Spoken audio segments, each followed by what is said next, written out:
All right. All right. There we We're go. live.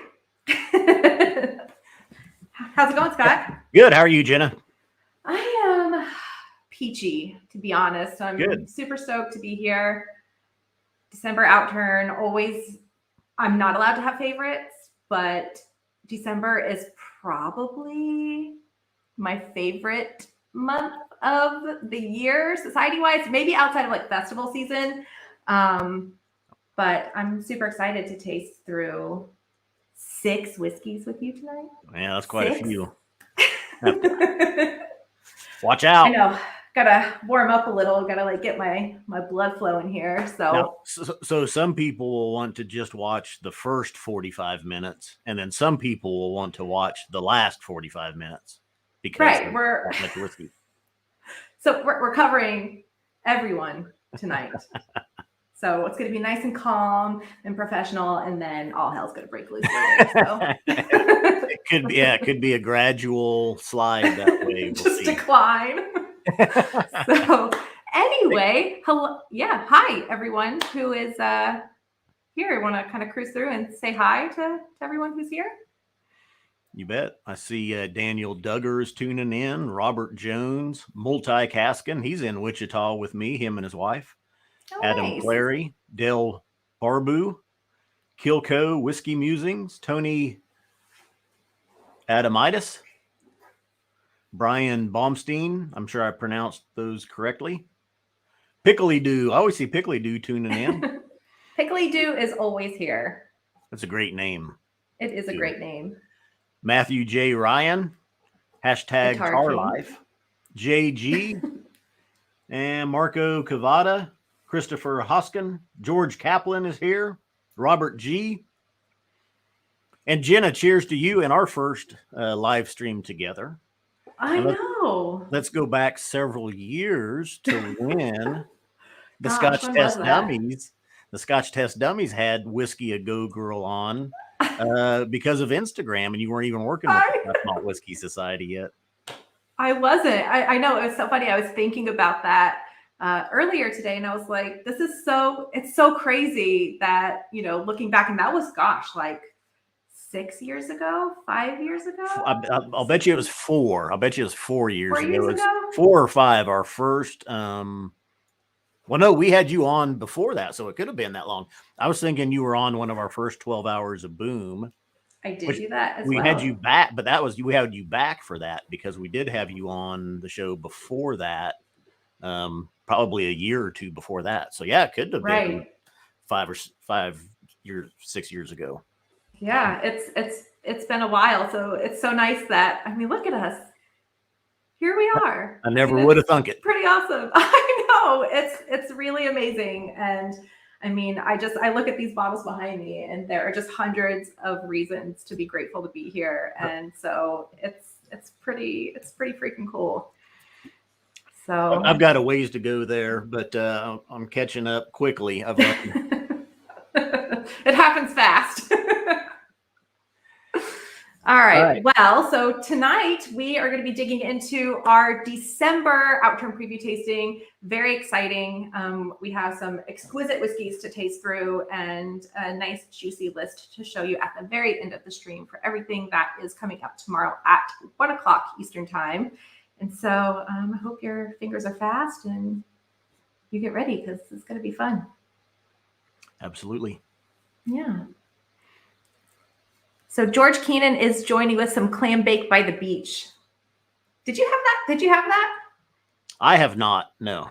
That one. Yeah.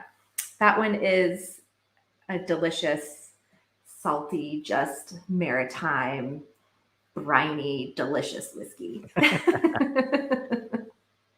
I've learned there's a lot of those with our whiskeys. Yes, there definitely is, and I don't know. Maybe will we have one tonight? Maybe, I don't know. Guess we got to drink them and find out. Yep. All right. Well, shall we kick off? This is my first whiskey of the day, so I'm ready. I shot a couple reviews earlier, so for these bottles, one thing that Ben and I have been talking about, and we've tested, is doing, and part of my job responsibilities is to increase our YouTube presence. and some of our video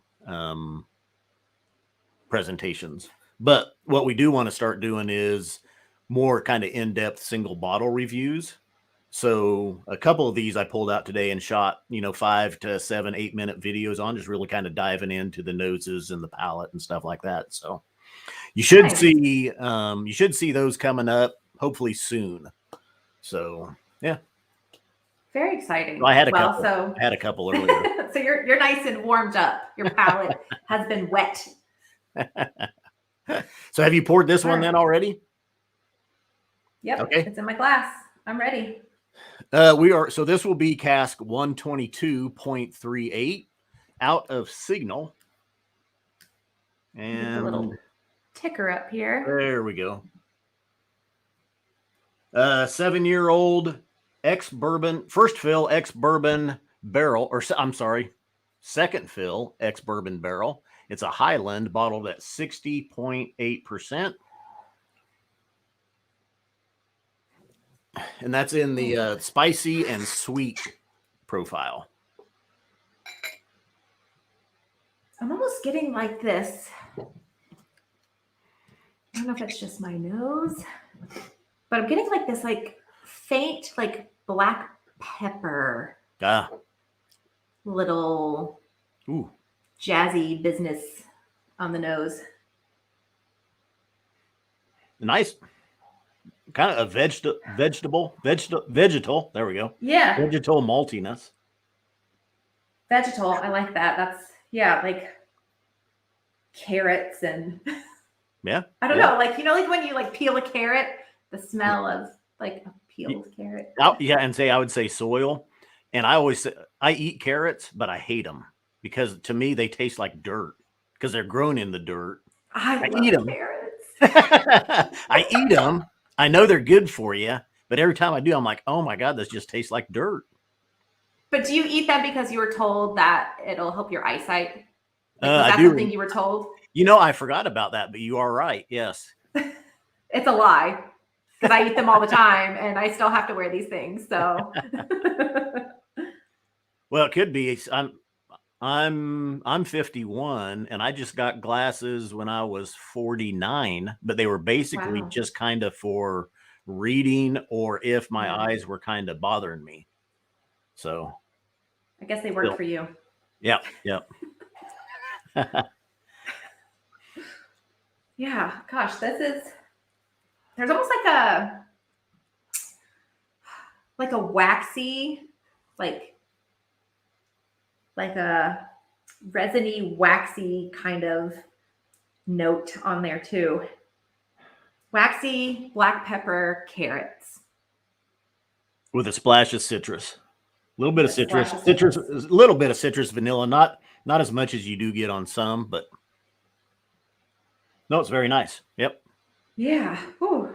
It is. And somebody asked, I got to cruise back up and see who it was, but somebody asked if it was effervescent. JG asked, is it effervescent? And honestly, there is like a little kind of like bubbly, like if you smell like a sparkling water or something like that feeling you get in your nose.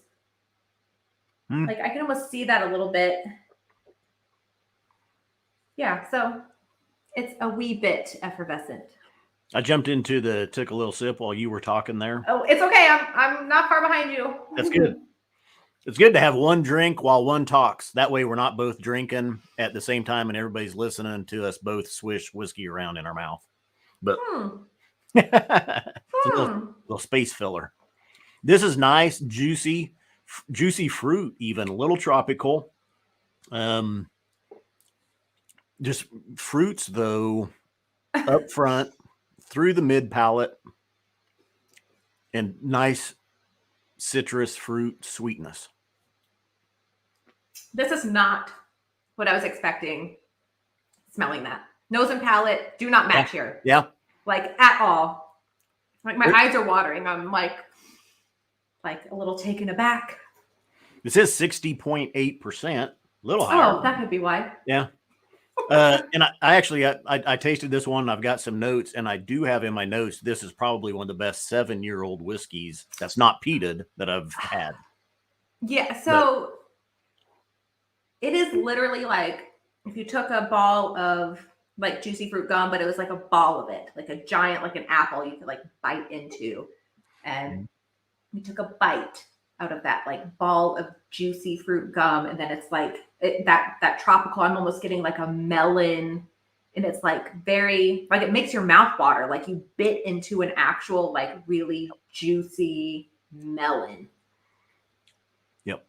And I have a little bit of Wow. white. I got a little bit of white pepper in there too. You said, pepper on the nose. I got a little white pepper on the palate. How to tell the difference? I don't know. It's just, it's not black pepper. It's white pepper. This is so good. This is so good. It's very surprising. I was not expecting this at all. Like as soon as it hits your palate, like before you're even actually like tasting it, like you're like I don't know how to describe that feeling. Like you're tasting it before you're actually tasting it. Yeah. Like it feels very juicy and fruity like the second it hits your palate. Wow. No. And Jay, it lasts. Like it's not like a quick little, fruit drop and then it's gone. Like this, and it's viscous and it's like it coats your whole palate. And it doesn't drink like a 7-year-old at all. No. And I think even me coming in, with the spicy and sweet flavor profile on the 7-year, and it was a second fill ex bourbon. I was kind of like, I don't know about that, but I mean, it's spot on. It's so good. Blind, I would think this was 12 to 15 years old. Easy range. Yeah. Easy. It's amazing. Yeah. It surprised me the what was packed into this one as well. Yeah, this is a great example of a single cask whiskey. I mean, you don't ever know what you're going to get. And it is just like this little snapshot in time and whiskey time. And, and that's another great thing is like you smell something and you can nose it. You could sit here with an hour and nose this thing and pull out a jillion notes. And you have an expectation in your head of what it's going to taste like. And then you taste it and then you're like, what the hell? Like, what have I been doing for the past hour? Like this is nothing like I was smelling. So, wow, this is a great whiskey to start with. And some people maybe like if you're a little bit on a budget and sometimes you just don't buy older whiskeys. This, I mean, and I'm not, $95 on this one. Steal. All day. Take this and pour it in another bottle that's got a 15-year age statement on it, and nobody will know the difference. No. This is like I almost want to put this on I almost want to make like a bread pudding or something with this whiskey, like because it's so tropical and fruity and okay, I'm done. It's good. You was describing that, and I was thinking like you sometimes you go to well, not sometimes barbecue places will always have like a peach cobbler. Yeah. Just think if they put this in the peach cobbler. Yes. Well, it's so funny because before we started, it's the holidays, like and all the treats that come out around the holidays. It's my favorite time because I'm like a dessert queen and I love just baked anything and treats and all of that stuff. And I eat a lot of peppermint bark during the month of December. And not like the good peppermint bark. I like the Hershey's, like they're even on my desk, like those Hershey's white chocolate, like you buy 3 bags for $10 and I buy like 6 bags at a time. And I have to say that I can't wait. I've been like, when I have whiskey at night, I always have a small handful of these and I can't wait to taste this with that because I have yet to find a whiskey that doesn't pair well with those things. So I recommend anyone out there who's into chocolate and whiskey pairings, get you some bags of peppermint bark. What happened to Zach? Did he make you mad? I don't know what happened to Zach. Oh. I just talked to him, so I don't know. He's doing quite well out there in LA. Said he was the last person to disagree with you, and they're still looking for him. Zach does not disagree with me. Zach is that's my buddy. Kilco says, quick, somebody loan me $95.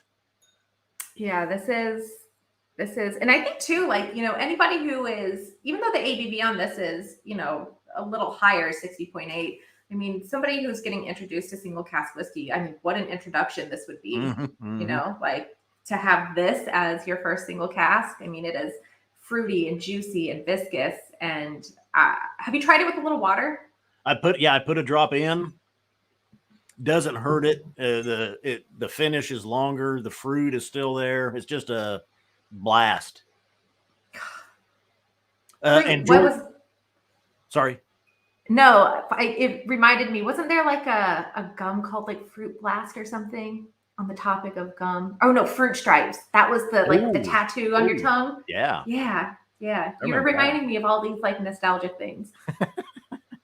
George Kaplan has a good point though too, and it's he says with this being a second fill bourbon barrel, it's getting let's say it's getting less impact flavor wise from the wood, so you're actually able to see more of the distillery's character in these second fill bourbon barrels, which is very nice.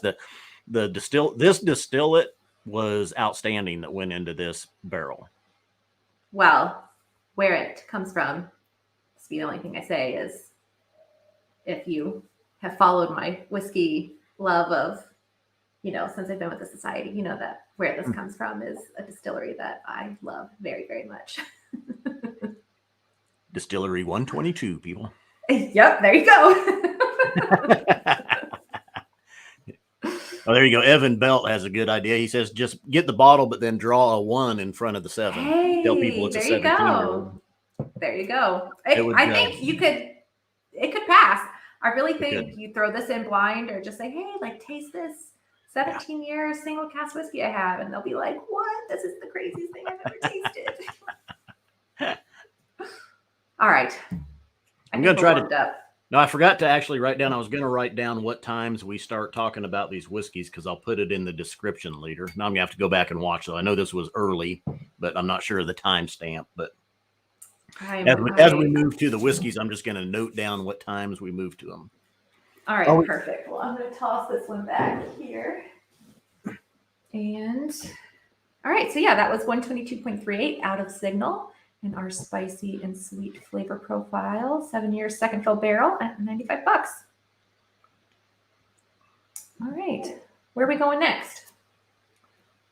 1.238, well danced upon oak. Ooh.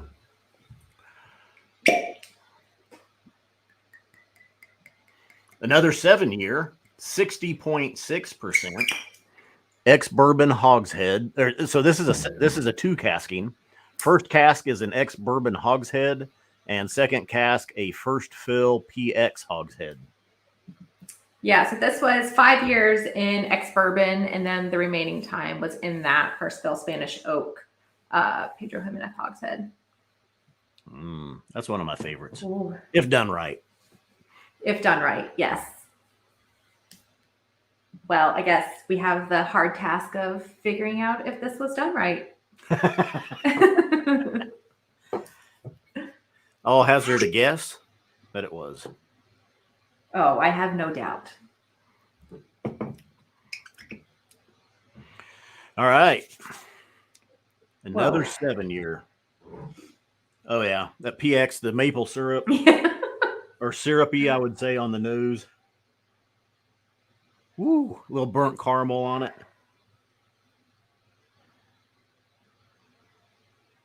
Whoa. I love the name of this too. Well danced upon oak. Yeah.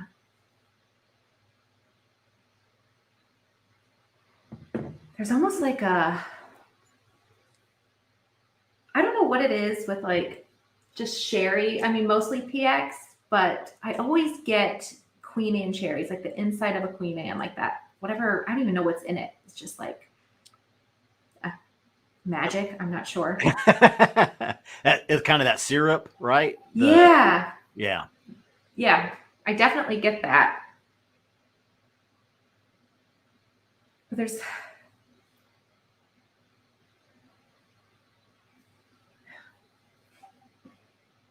It's almost like have you ever smelled saddle soap? Like, so I grew up riding horses, and we would always clean like our, saddles, bridles, stirrups, all that stuff with saddle soap. And there is like a little whisper of saddle soap in this. And it just reminds me of leather and, all of those like very delicious smells. And I'm getting like a little. As you were describing the saddle soap, I was thinking there's more of the leather that it's going on. Yeah. Yeah, I could see the saddle soap.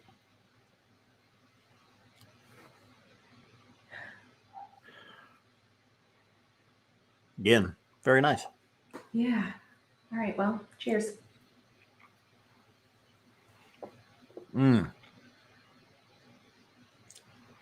That PX finish takes over the palate right up front. Not like, you can tell it's a PX finish. There's just the PX is coming into it. It hasn't completely taken over. It's not a PX bomb. Mm-mm. It's not real syrupy, but you get that PX up front. Those kind of that sherry note, that burnt caramel, syrupy, slight, not overdone, malty, saturating.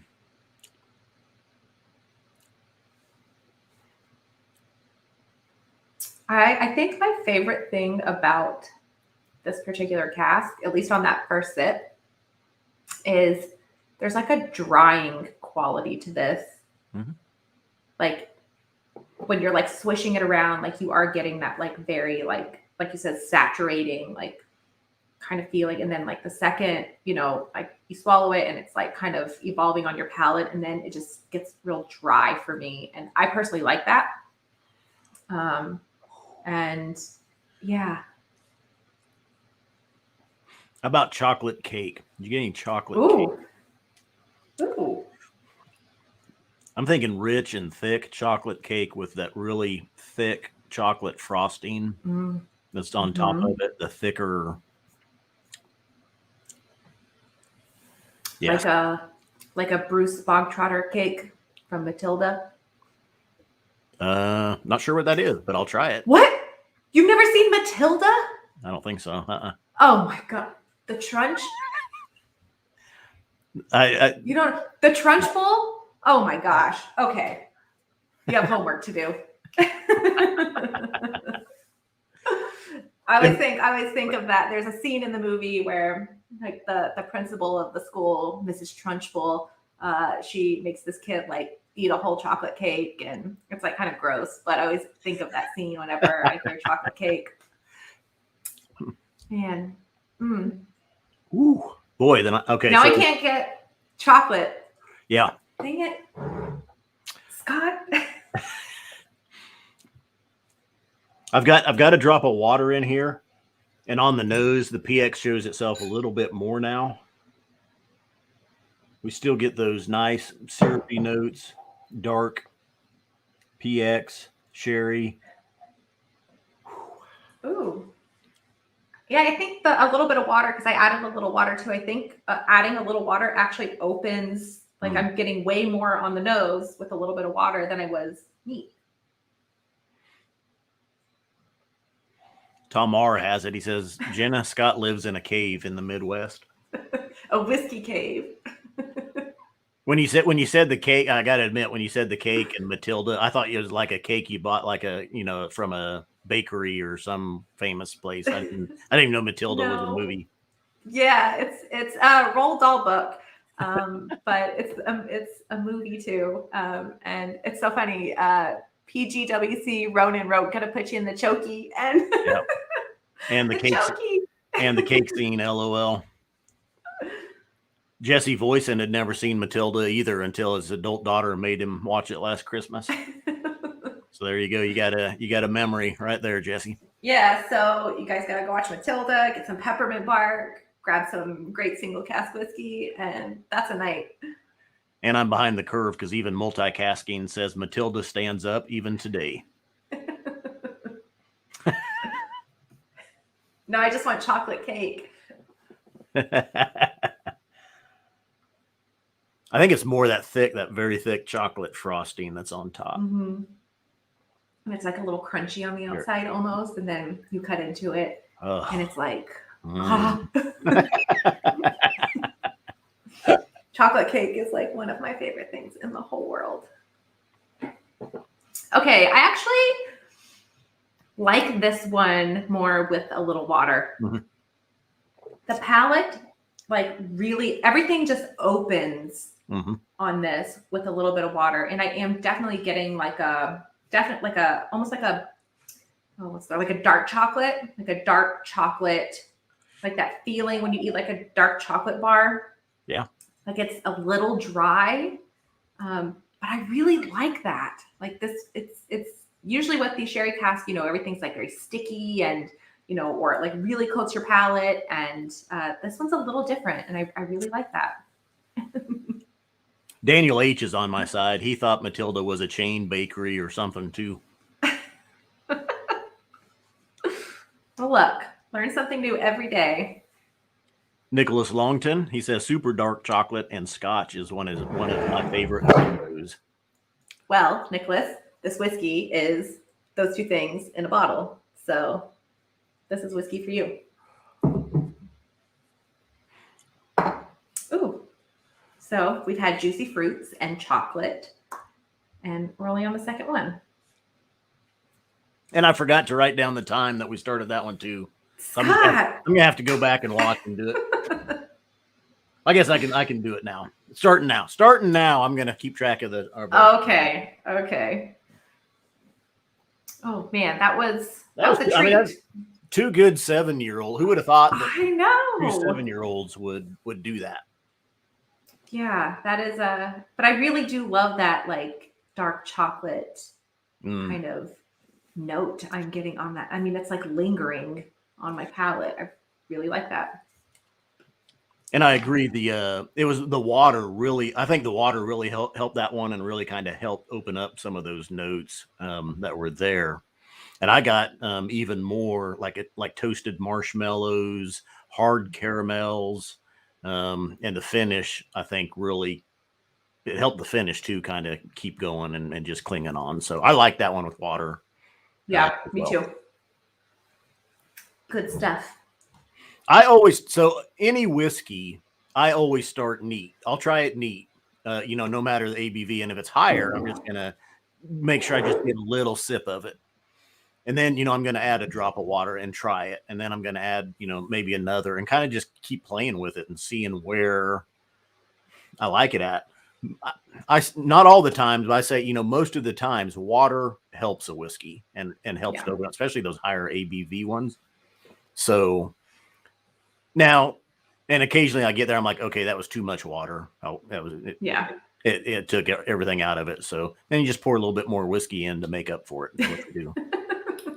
I know I say start out with a little water because you can always add more. You can't take it away. But I guess you just solved that problem by just adding more whiskey. Yeah. As long as it's not the last, drop out of the bottle, then you have to be careful. You don't want to, because then you're like, well, I can't add, more whiskey to it to bring it back up when it's that last dram out. You've got to be a little bit more careful. All right. Alrighty. We are moving on to the 39. Number 3. Is that right? This is a 39. Simply delightful. This is a 13-year-old Speyside, 39 cask 39.214, 59.3%. It's from our juicy oak and vanilla profile, and this is from a first fill ex bourbon barrel. Hearing all things I like. Yeah. All good things. Oh, whoa. Well, okay.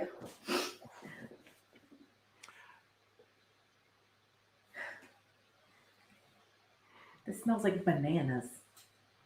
You get bananas? I get bananas. Like banana chips. You know those like banana chips at Trader Joe's? Like they're a little sweet on the outside. You just open that bag and then that smell. That's what I'm smelling in this.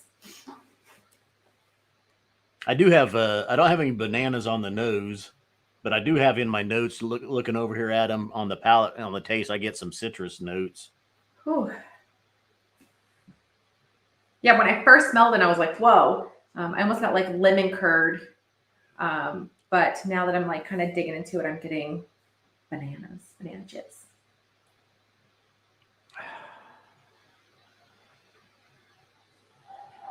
Vanilla, a lot of vanilla. I guess this is the juicy oak and vanilla profile. But yeah, ooh. How about banana split? The banana with the whipped cream on it. Yes. Homemade whipped cream. How about, well, technically you'd have the vanilla ice cream and then the whipped cream on top of that too. Yeah. So many desserts tonight. So many treats. Been a lot of juicy, fruity ones. Yeah, it's still got a couple to go. Banana. Oh my gosh, it is a friggin' banana split. I don't really get like chocolate, like the chocolate drizzle. Yeah. But I'm definitely getting the banana, the whipped cream, the vanilla ice cream. Yeah. It is all there. We're so hungry. I just have to taste it. See if there's a cherry on top. We can't figure out why we gained 50 pounds after doing live streams. Oh my gosh. Like seriously, every time I taste whiskey, like whether I'm on a live stream or just in my couch, like, you know, like a goblin that just likes to sit and drink whiskey, you know, like every time I'm drinking a whiskey, I'm always thinking of what kind of dessert can I make with this? What kind of dessert can I pair with this? What kind of peppermint bark can I pair with this? This one's it's got a little spice on the back end of this one. There's definitely some pepper. The fruits, blast of vanilla, citrus sweet, powdered sugar, malty. I love that stuff.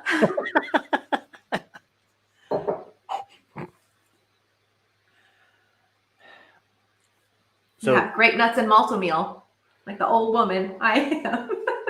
Maybe you'll know that I wrote this one down in my notes, and I thought maybe it's there. How about biscotti? Do you think biscotti? I'm getting more like.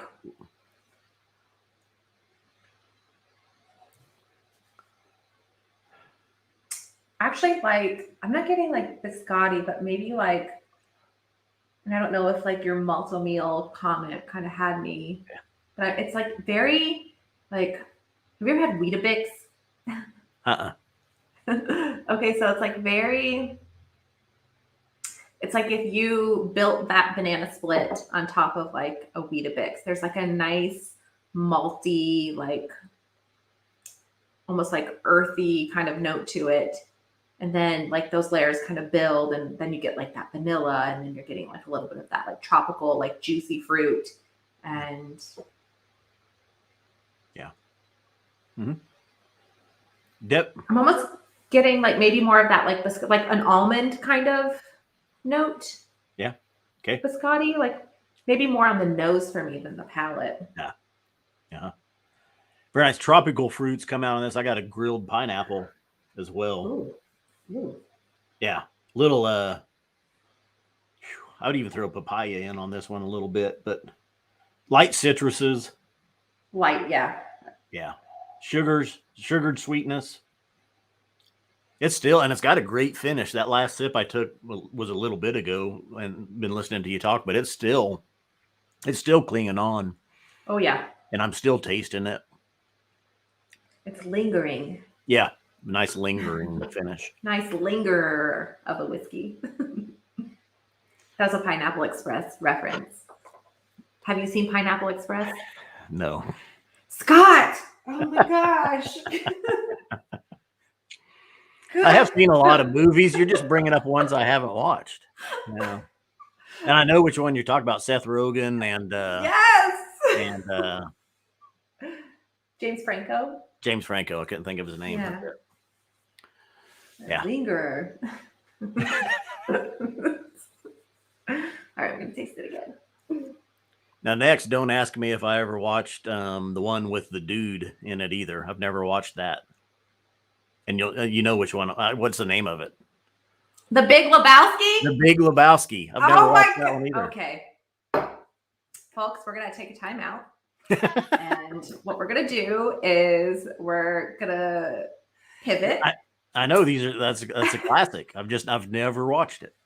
I think my first job, I was 14, small town. I got a job at the local movie theater, and I think it paid, I don't know, I think it was $4 a night is what I got paid. Oh my goodness! But I got into movies free, and I got free and popcorn when I went to movies.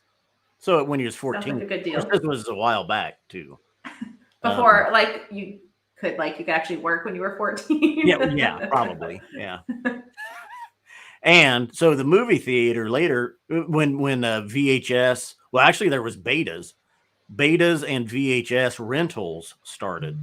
The movie theater started renting out beta and VHS machines, and they were huge. They had these. It was just this huge suitcase looking thing for a VHS machine.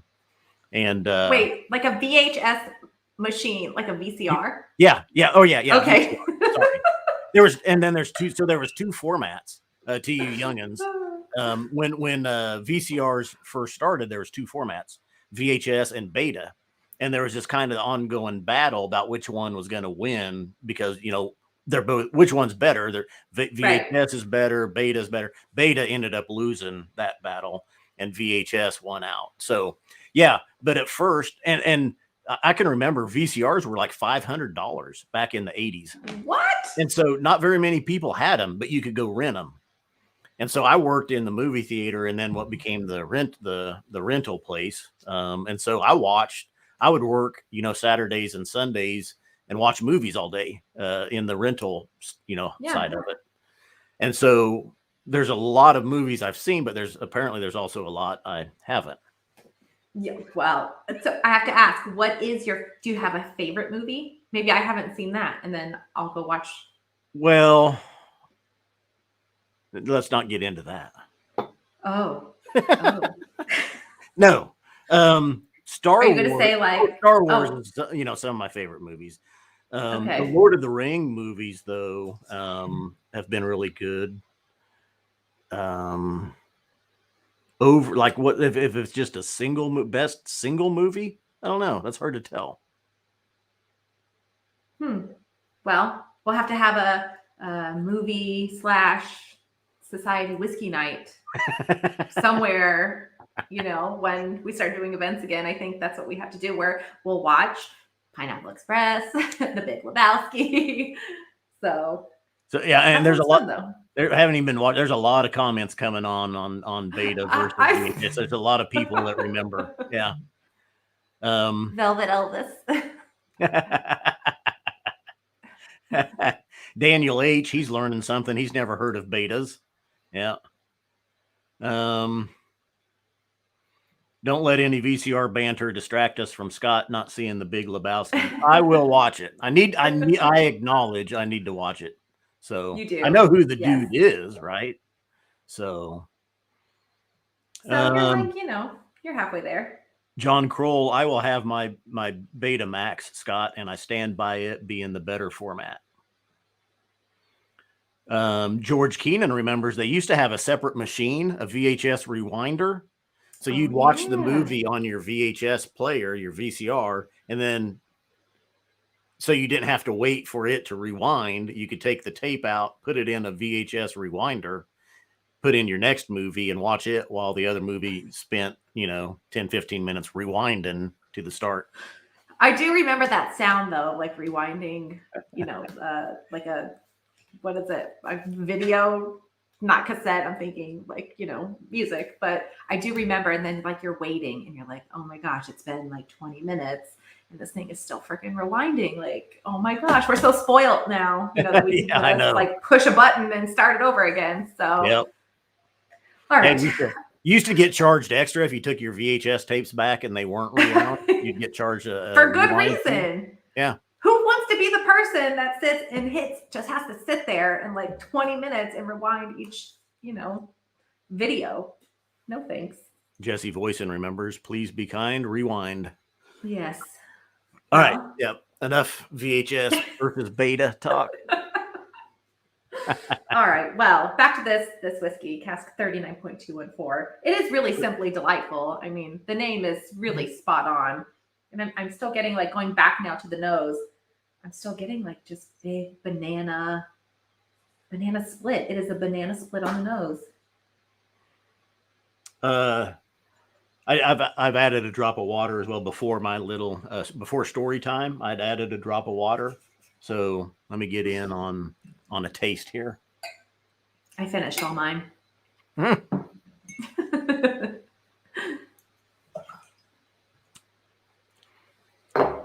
When with water, everything's the same. Add a little bit of I hate to say mentholatum, but on the palate, think that you've got like Vicks vapor rub on your chest. Yeah. And you're breathing in those vapors. Are you getting that? I mean, do you sense a little bit of that? Yay, nay? I don't know. Mine's more like, I'm getting more of that like whipped cream, like kind of like finish on it. Like whipped cream is like, especially when you make like homemade whipped cream, it's like very oily. And like if you use a really good, like heavy, like really fatty, delicious whipping cream. Yeah. And I'm getting that more so like on the sides of my palate, like a fatty, creamy kind of finish. If you're an open mouth breather, or even if you do the circular breathing method, for notes, which works, I still get that vapor rub, still a little bit of that mentholatum, a little minty. Little refreshing and yes, refreshing. Yes. Yeah, I like it. Nice. Yeah. Okay, it's almost if you had like if there was a vapor rub that was lemon vanilla smelling. Oh. I think they make a chamomile. Ooh. Type of like a lavender chamomile kind of. Not icy hot. No malty icy hot. That's what Jay said. But I think it fits perfectly in that flavor profile. It is juicy oak and vanilla all the way. So if you are a fan of that flavor profile, which I've been quite a fan of that flavor profile this year, it's spot on. All right. Well, how lucky are we that we get to do this? I know. Crazy. 3 really delicious whiskeys, and we still have 3 more to go. So, see, I told you some people will want to watch the first 45 minutes, which is right where we're at. And then this is where it starts to. That's right. Some people will want to watch this next 45 minutes. Some won't. Well, can't say we didn't warn you. That's all we're going to say. All right. So speaking of those 17 years, did you draw a 1 in front of the 7 on this one? We did. And I'm actually noting the time. I just remembered. Good job. For the first time. So you only have to watch the first 45 minutes when you go back. Yeah. Yeah. I'll go tag the times, though, that we start each bottle review. So this is Seventh Heaven. It's cask number 7.264. Bottled at 55.8%. A 17-year Speyside in our sweet, fruity, and mellow profile. And a first fill ex-bourbon barrel. Whoa. That nose. I got to pour a little more in here. I got to have a little piece of cheese here. I got some tasty treats off to the side. Oh, yum. I just have palate. Peppermint bark.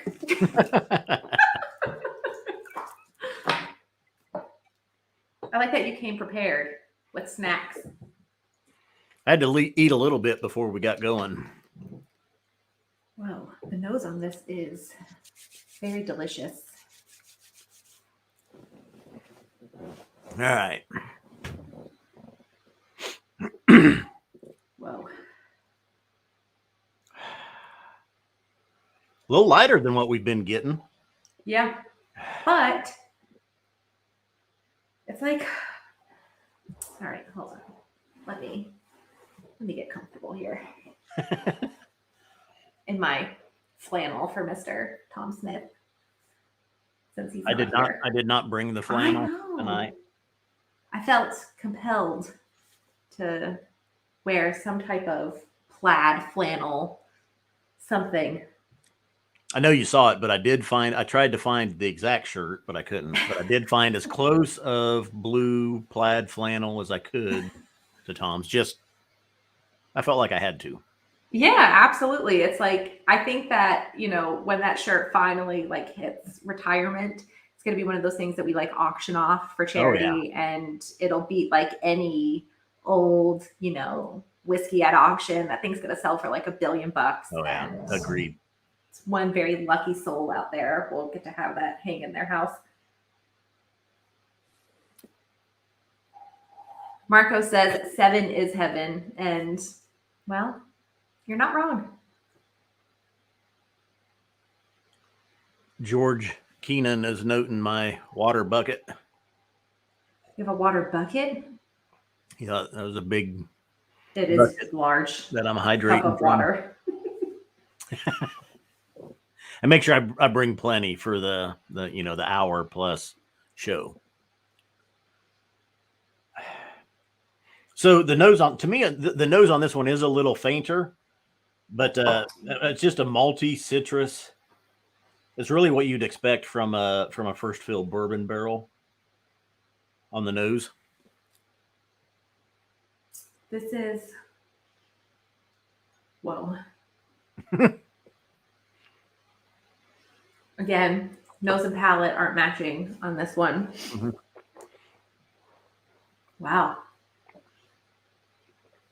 Mm-hmm. I could hook you up.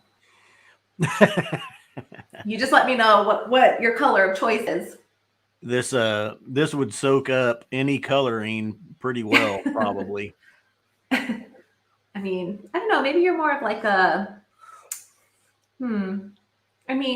a nice shade of pink, or purple would probably be your color. Ooh. Yeah. Yeah. There's some like purple above your head, and I think, get a little purple in that beard. I'll work on it, Tom. So I had a couple comments about the length of the hair and being combed. I just retired from law enforcement after 28 plus years. And I was in even when I turned 18, I was in the Army National Guard. So I've always had short hair. Now, I was an undercover narcotics officer for a while, but I never really got into the long hair and the long beard. I would do different facial hair, kind of like a Tony Stark type deal. And I kept my hair short and spiky, but I would color it different colors. Now, back then, I did go through some different colors in my hair.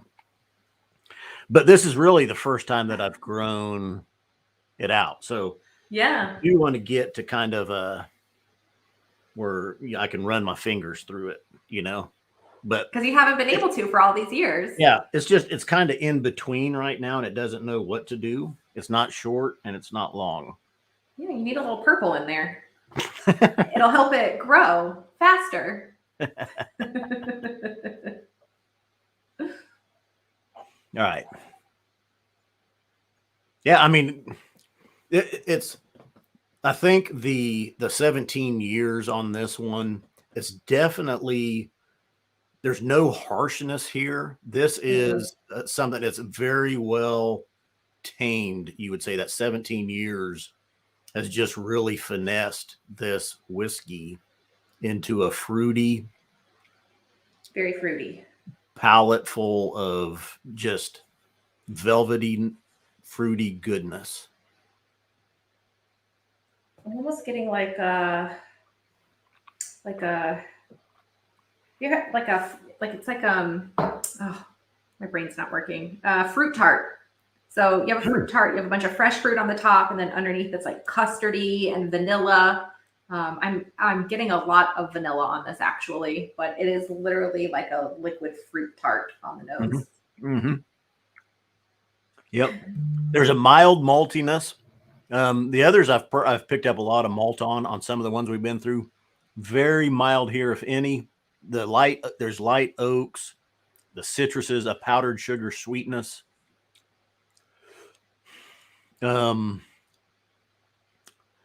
Cinnamons. Some of the baking spices are showing.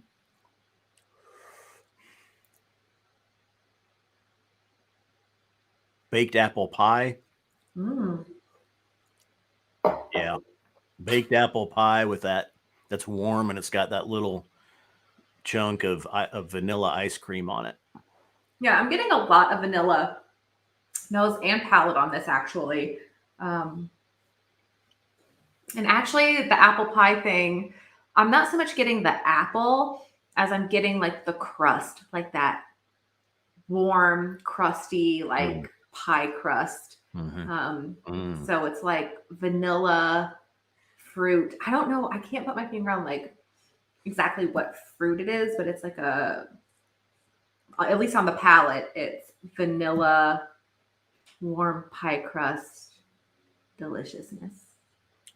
Slight, lighter colored citrus still. I mean, maybe some, like pears, think, maybe even a little apricot. Spot on. Yes, pears? the pears. Yes. That's what it is. Like a pear tart with like so it's like you apple pie crust, like that flaky, delicious crust, but with pears, and not like cooked pears, like fresh, juicy pears. This is such a nice finish on this. So it's such a gentle finish.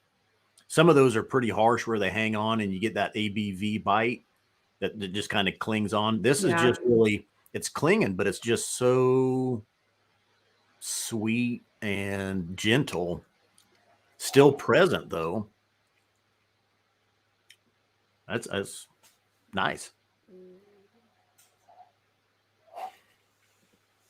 Yeah, the nose on this, I do love just how juicy and fruity the nose of this is. It really is like big, fresh fruit tart. Woo. Definitely into that. Oh, I better add this is just a beautiful whiskey. I mean, I don't really know. It's just a really lovely dram. Yes. 7-Heaven. Great name. Yeah. This is one I could see if you bought this for Christmas and say it's Christmas Eve and you've gone through the festivities with the family, you've had the snacks or the meal, whatever you do on Christmas Eve. It's late. Everybody's left. You're sitting down on the couch to wind down. It's been a busy day and you're tired and you sit down with this. It would be a perfect dram to sit there for sure alone or with the wife or the husband. Yeah. And just in the silence and enjoy this. That sip I took, it's still clinging on and it's still giving me notes. Those citrus fruit notes through the palate and that pear tart. Now I did add pear tart. Yeah. Let me try it here with a little bit of water. I did add it. I've been drinking. I took several sips of this neat. This one was very good neat. Very good.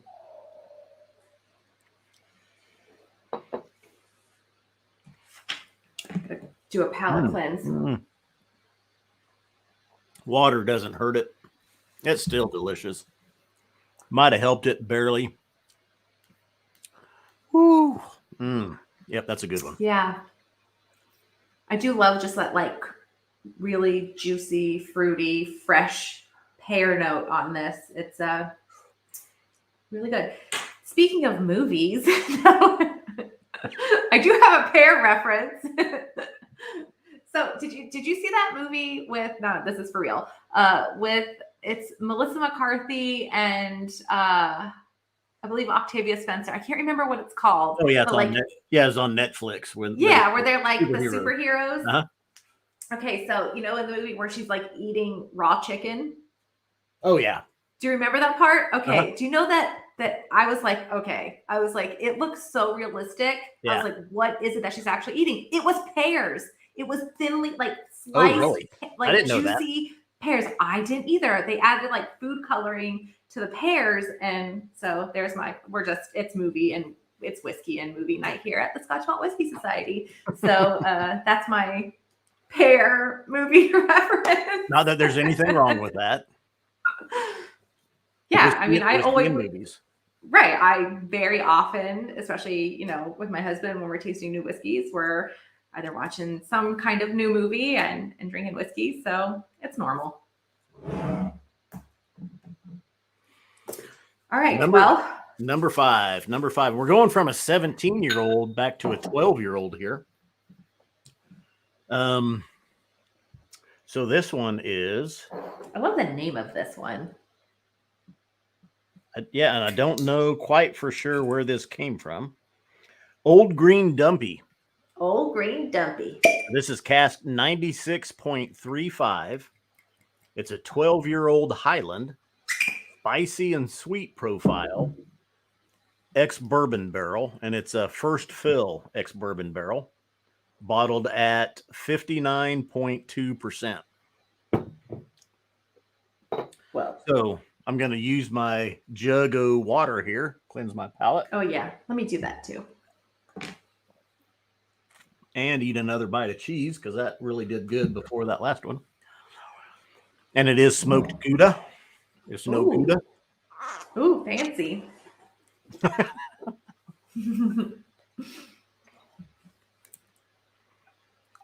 All right. Old Green Dumpy. Old Green Dumpy. Sounds like I don't know. Old Green Dumpy, like the name of a old truck or something like that. Yeah. I don't know. Yeah. Did you bring Old Green Dumpy with you? Exactly. Oh, I gotta go down to the store, but Old Green Dumpy won't start up. Oh man. This is where this is the decline, Scott.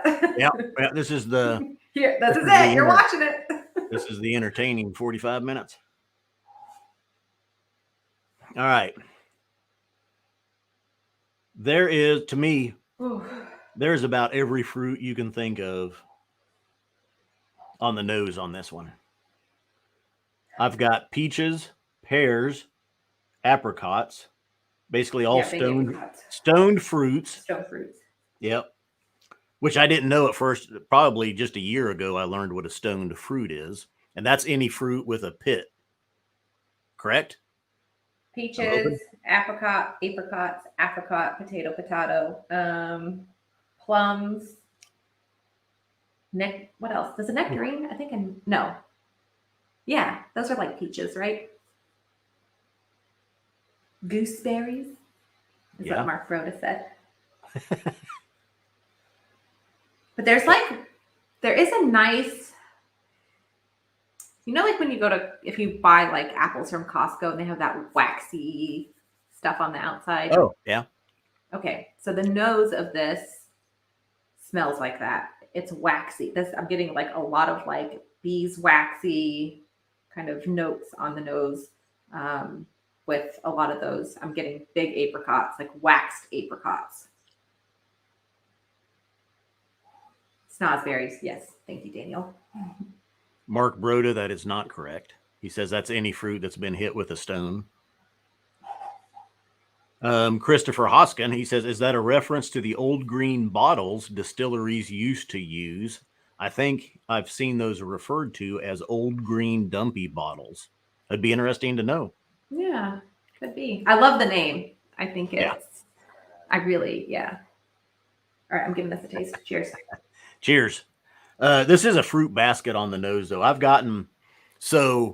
am long-term COVID effects. I think my nose for over a year. It was October of 2020. I got COVID, lost my taste and smell. It's been coming back a little bit. My nose, I think, is back about 98% or so now. There's still a lot of fine subtlety things I don't get. But this, I got so much fruit on the nose on this. Probably more notes than I've gotten off of any other whiskey in that year. The palate of this is special.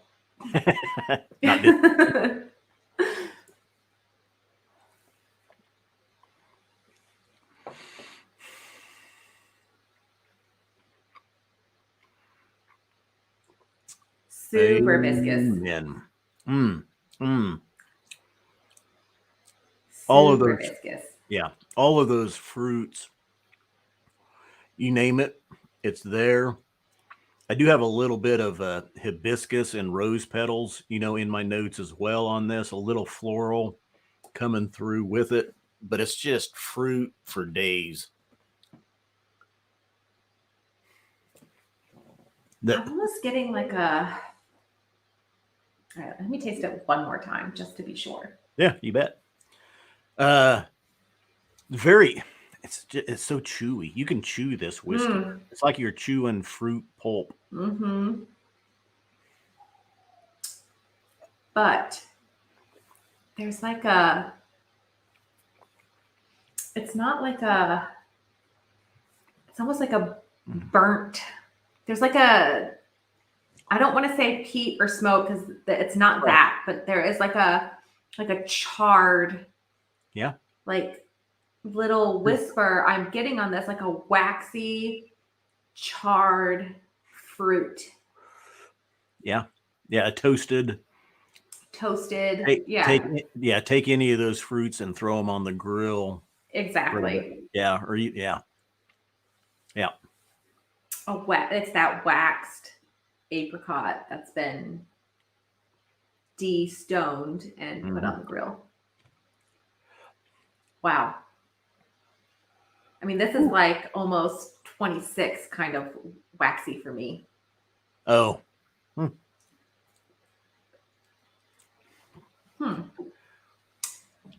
Very interesting. Still, I mean, like I say, even on the palate, take all those fruits, throw them in your Vitamix, blend them all up together, and then chew on that pulp that came out of your blender. Whew. Just go. My husband walks in the kitchen. I'm just like chewing on the pulp from the blender. He's like, "What the hell are you doing?" Oh, just research. This is another one as well. It feels a little older. I think blind, I would think this was 15 to 18 years old. I would definitely think that this is older. I completely agree with you on that. Definitely drinks way older than 12 years. It's such a nice palate and just a nice finish, and just there's so much in there. It's just so waxy. I can't get over it. I mean, like, this is chewy, viscous, sticky wax bomb for me. Yeah. I can't get past like that wax, like Costco fruit. It's so yeah, I guess if you're a fan of that waxy profile, this is, I mean, well, and you brought up banana. You brought up banana before. I got a little bit of banana on this one as well. Not near as much. But that other one was the banana split with the banana ice cream and whipped cream. Little bit, some more of those tropical notes. I mean, I would tell you there's peach, there's pear, there's apricot, there's papaya, there's banana, cherry, orange. I mean, it's a fruit basket of glory.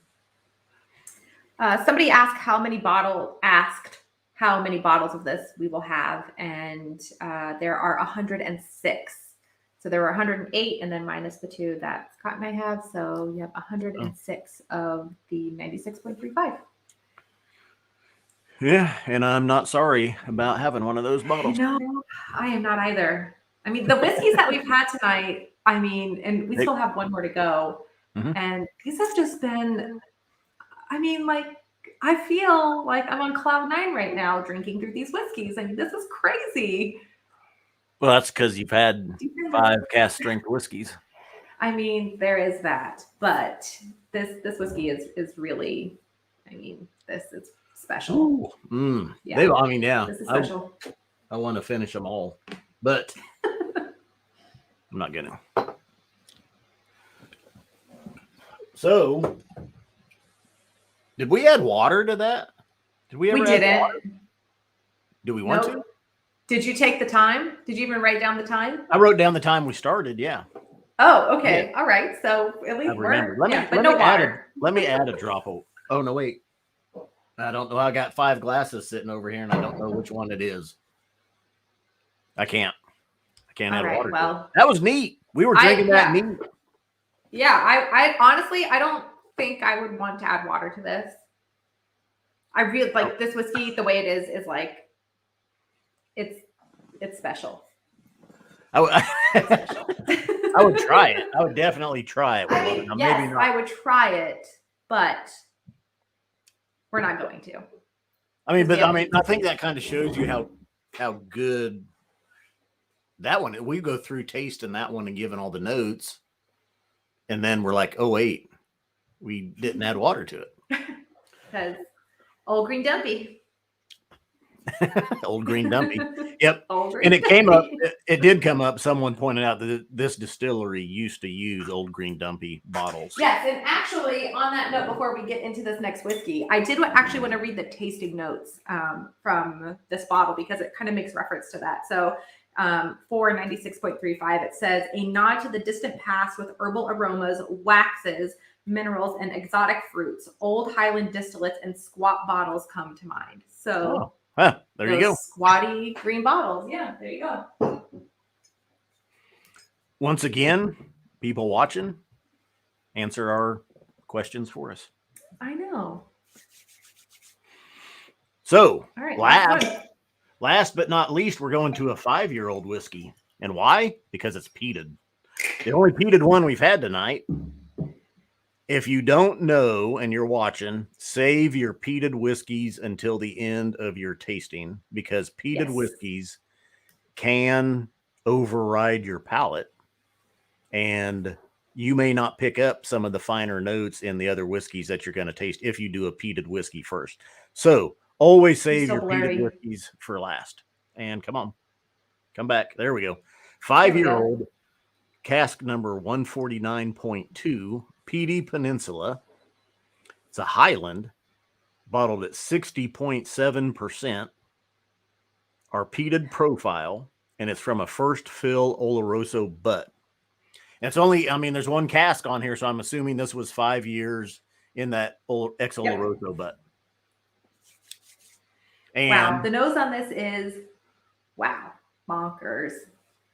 The sherry, the Oloroso sherry shows itself on the nose. Oh my, yeah.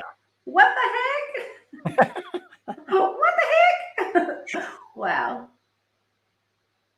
This is okay. I'm gonna let you talk because I'm gonna just take a minute. Yeah. So even me sitting down, and I've sat down with all 6 of these ahead of time, and I saved this one for last, even when I went through them. And I thought, 5-year-old peated Highland. Okay, let's see what happens. So I'd gone through and the same reaction that Jenna's getting right now on the nose. You're just. What? Yeah. What? Where did this come from? 5 years old. What? But it's, it's funny. The Highland peat that we've been, releasing, at least even from like Distillery 16, have just totally blown me away. And so I'm not surprised that I'm kind of having the reaction that I'm having to this, because if you're a fan of Islay whiskey and you're a fan of those big peated Islay whiskeys, don't sleep on, Highland peat because they're really exceptional. A couple comments on people that haven't heard of this distillery, and it is a newer distillery, if not one of the newer distillery. Yeah, and if you notice, this is only our second cask. It's 149.2, so this is only the second cask that we've gotten from this distillery. I had to think about it when I say Wow. gotten. That makes me sound like I'm from Kansas when I say this is the second cask we've gotten from this distillery. That we've received from this distillery. How's that? Is that better? That we've released. There you go. That's a good one. Dude, the nose on this is crazy. It really is. There's a nice combination of peat and Oloroso sherry on it. The sherry note. I'm going to taste it and then come back to the nose. There is, besides peat and sherry, though, there's still a little bit of an herbal earthiness, vegetal note showing.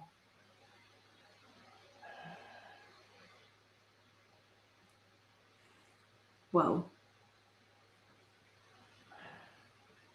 It's like if there was a peated honey, this would be it. It's like liquid peated honey.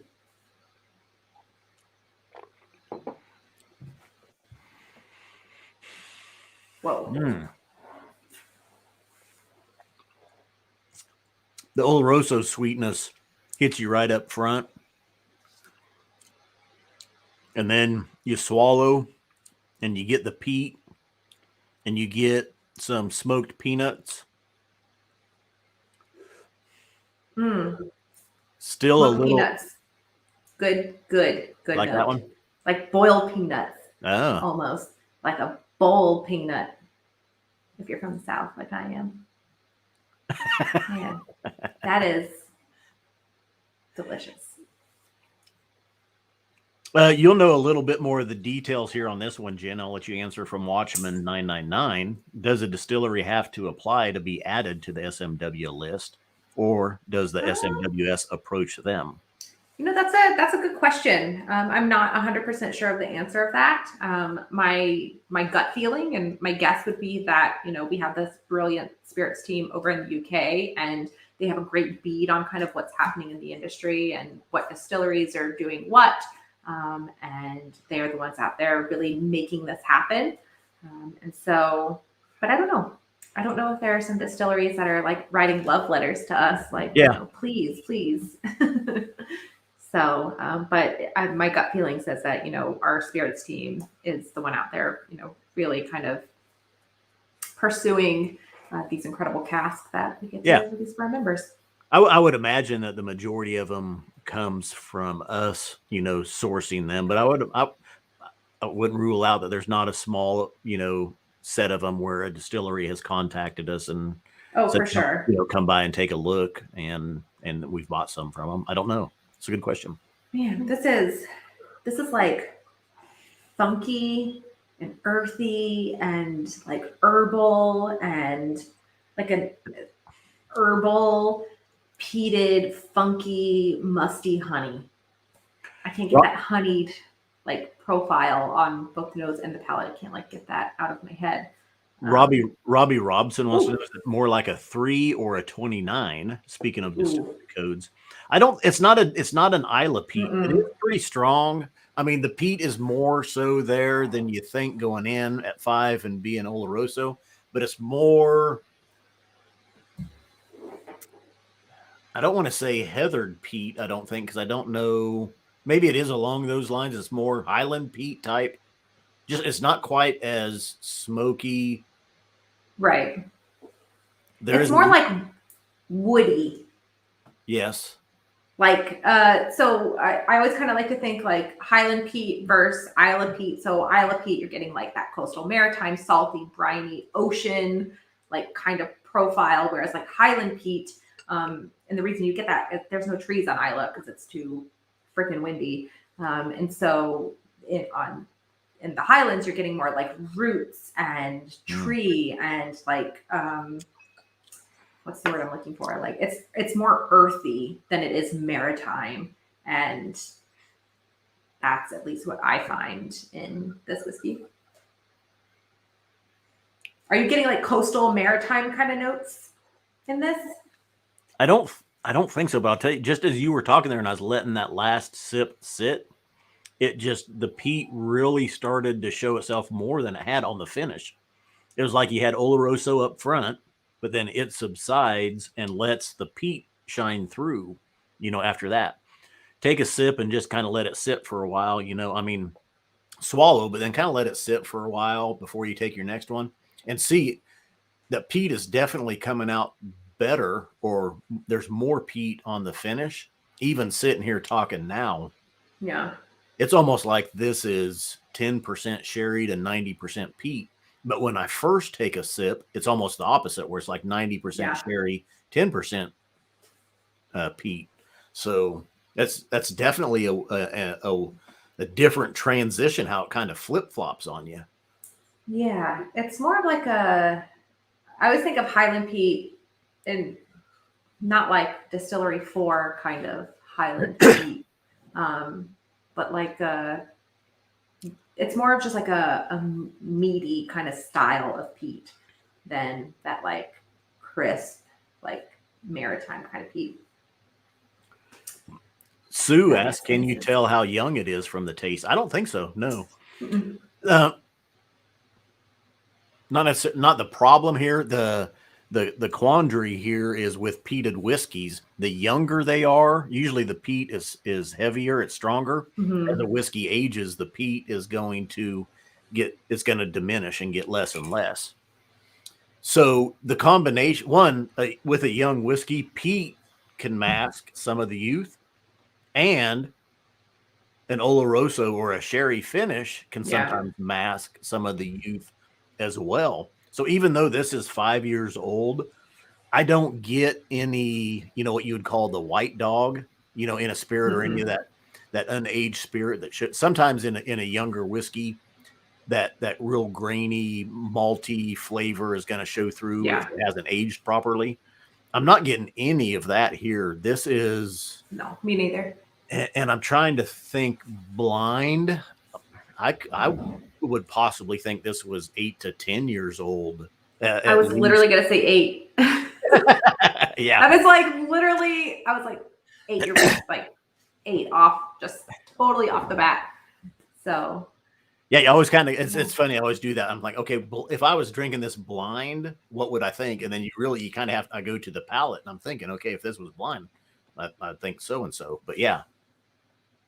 Well, it says the tasting notes on this are a Scottish Highland wedding on a remote West Coast peninsula, honeyed, there's that honey, with smokiness, briny with a lemony spiciness, wise beyond its years.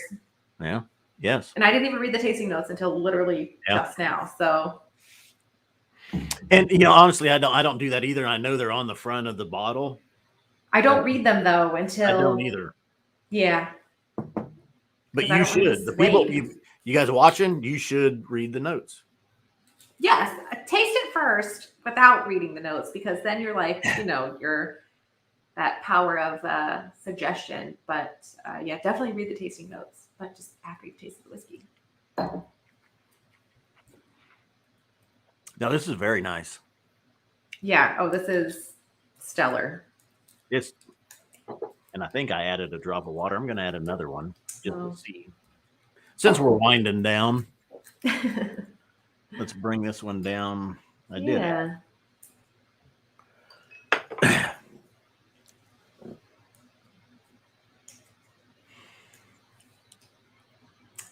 it. Tom R is asking. Oh, there you go. Go ahead. I was going to say, is it a sneaky kind of peat? I would say no. I mean, it's up front. It's there. What was weird and sneaky, I guess, was how it kind of flip-flopped on me and went from this heavy sherried peated whiskey to just a nice peat finish that was it was like the sherry disappeared and you were left with this nice peat finish that just clung and hung on. So kind of sneaky, a little sneaky. Yeah. Okay. So yeah, sneaky peat. And yes, we are going to share everything that's coming out tomorrow. I'm excited to share that list, actually. There are some surprises on there. So yes, we will share the full list here momentarily. I guess we could do that now. Do you have any kind of closing comments on this whiskey? I didn't think this would happen. I added my second or even third drop of water, and I think it got better. I didn't think it would happen. But do you find that with peated whiskey? Like when you add water to peated whiskey, it almost intensifies like the peat on the the profile of peat. It's definitely done that here. Yeah. Yeah. So very nice. Wow, this is very good. Add a little water to this one. Bring this one down. And it's what? 60.7%. 60.7. Yeah. Very nice. Oh, this is a juicy, enjoyable peated dram. Yeah, this one is. I can't get past that like peated, smoked honey profile on this.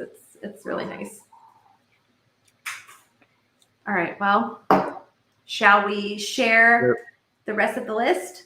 Show the spreadsheet.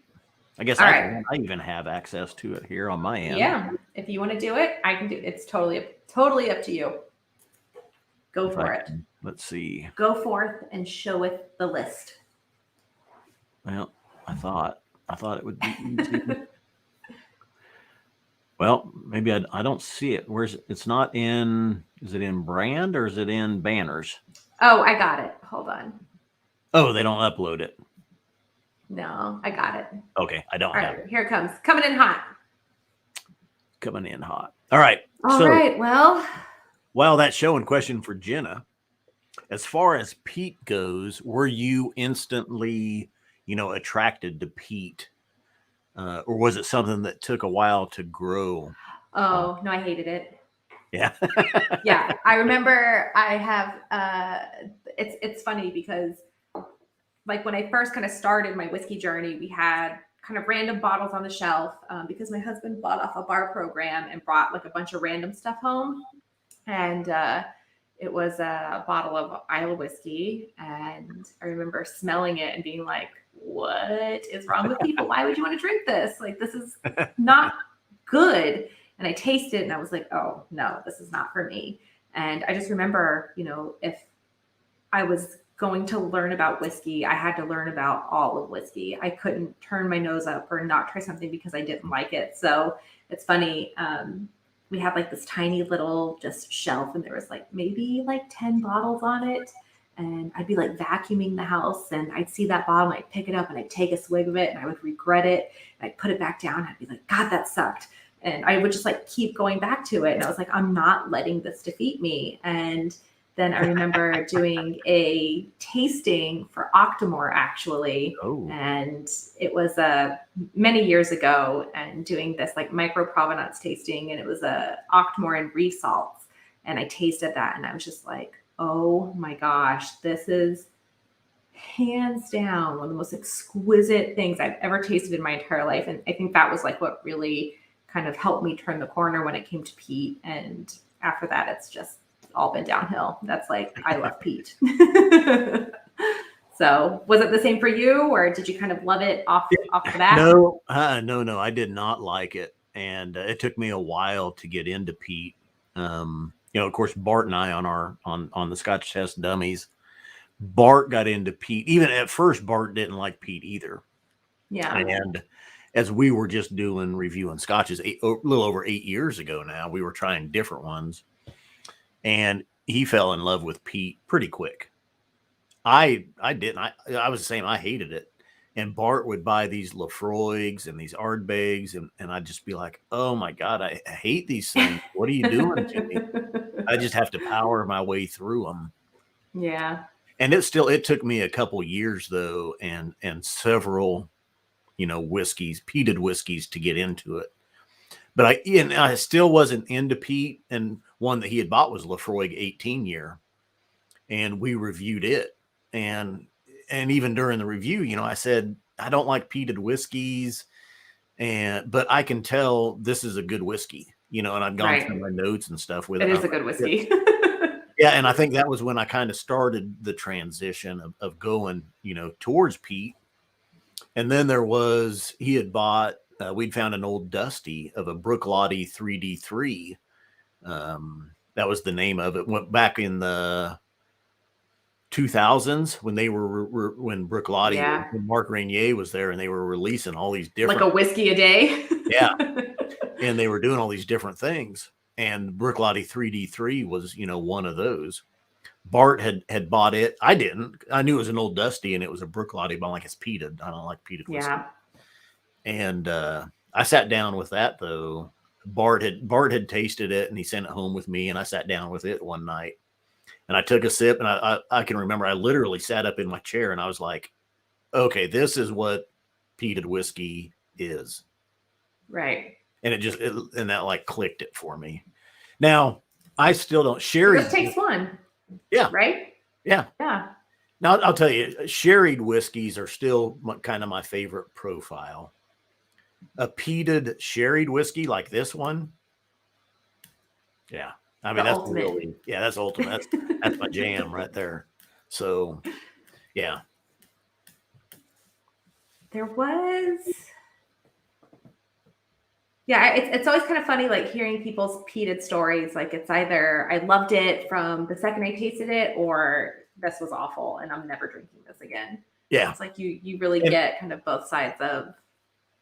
To me, it's funny though, how many people like newcomers into Scotch drink. And I'll tell you, just from our reviews and the comments we've got, Lagavulin 16 is a big one that just a lot of people have for the first time and they love it. And it gets them into whiskey, Scotch, and peated Scotch. And that's it's so, and ironically, like I'm not a huge fan of that particular distillery. And I've noticed too, even in just talking to new members and a lot of members who kind of come in from the bourbon world, that a lot of people coming in from the bourbon world are actually like a big fan of peat. And at first I was like, wow, this is interesting. But the more I think about it, it makes sense. But yeah, it's just really interesting to kind of hear what everybody's take is on that. Like it's either this is the worst thing I've ever had to I loved it the second I tasted it. So, and then there was a question. So on the Distillery 29 that we will be releasing tomorrow, there are 90 bottles. There was a question as to how many bottles there were, and there are 90 of them. So that's that.